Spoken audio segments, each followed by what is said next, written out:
انت عايز حكام اجانب عشان انت بتتظلم. وما انت واخد 42 دوري ازاي واخد 42 دوري وتتظلم؟ وما كنتش تتظلم كنت عملت ايه؟ كنت استوليت على العالم. شوبير بيقول الاهلي عشان بس بيلفت نظر المنظومه ان هي كانت سيئه. منظومه اللي سيئه؟ انت اخر الموسمين انت واخد الدوري. يعني انت شايف ان الاهلي بيكسب بالحكام؟ ايوه الاهلي بيتساعد، وبرده الزمالك برده في مطوشه ممكن بس بيبقى قليل بالنسبه للاهلي. لو قلنا الاهلي 70% مقابل 30 للزمالك، في اوقات كتير جدا بالجامد. بعض الزملكاويه طالعين بيتكلموا بيقولوا ان يا ريت الاهلي ينسحب من الدوري ونخلص من القصه دي.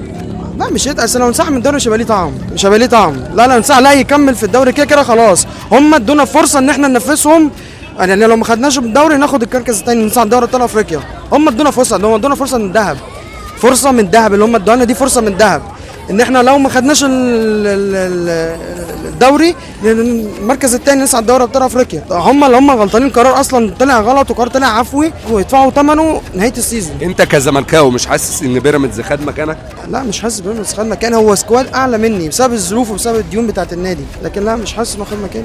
ايه اللي حاطط؟ لكن انا لو السكواد بتاعي واموري الماديه ماشيه كويس انا هنافس بيراميدز وهنافس الاهلي وهبقى اول وهقابل الدوري.